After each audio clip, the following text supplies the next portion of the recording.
Ladies and gentlemen, it is indeed the final day of the Cheltenham Festival. We've only got 7 races left. The first of which that I'm going to look into is the County Hurdle. It's the second race on the card, where Saint Ra is the current 6-1 favourite. Worthy favourite, I'm not too sure, especially with this amount of runners. Definitely worth taking on at that sort of price. Very lightly raced, obviously comes from a powerhouse yard of Willie Mullins. But with only 3 runs, it's hard to really judge what the horse has done. I don't think it's as battle hardened or as battle tested as a lot of the horses in this.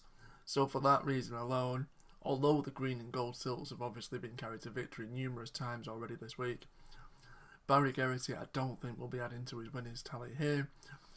The other stablemate, other Willie Mullins trained horse, Aramon is the second favourite, and he's been absolutely smashed in the betting.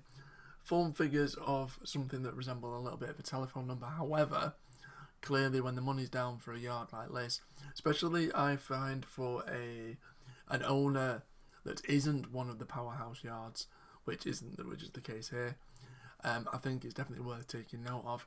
I think the fact that the money's come for this horse is a very big telltale sign.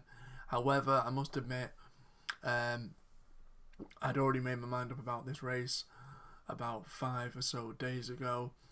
I wasn't 100% convinced where the horse would go, but Adjali of Nicky Henderson, Daryl Jacob rides, is the horse that I like the look of. A wind up since it was last out could potentially bring about further improvement. This is a horse that potentially I think has been aimed at a race like this all season. It has been handled with care. It has had its wind up.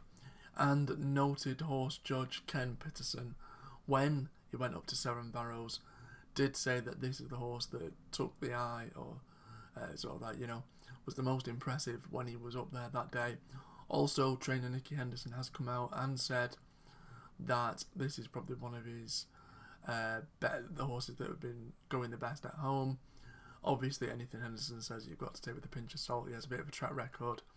However, I do believe that Ken Pitterson is one of the best judges of a horse, visual judges of a horse in racing. I don't think he gets the credit he deserves. So for that alone, I'm going to put my faith in Ken and feel that Adjali is going to be a cracking each way bet at around 12-1. Of the remainder, I think at a price, I feel that Moon Over Germany could perhaps bring a little bit of a shock at 28-1. The owner tends to land a touch at the festival. It has done in the past with the likes of Presenting Percy and Mal Denis going well here previously. Obviously, we've seen Henry de Bromhead's horses flying over the last 3 days. Rachel Blackmore's booked for the ride. The horse has done really well and actually won a very competitive race at Aintree, at the Aintree's Grand National Festival last year. Obviously, it's off a mark at 141. I don't think that's going to be too much of a burden to bear.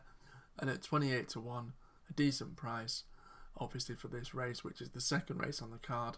So for me, for the Randox Health County Handicap Hurdle, which is obviously a bit of a lottery in terms of the amount of horses, it's Adjali and Move Over Germany as each way punts on the final day of the Cheltenham Festival.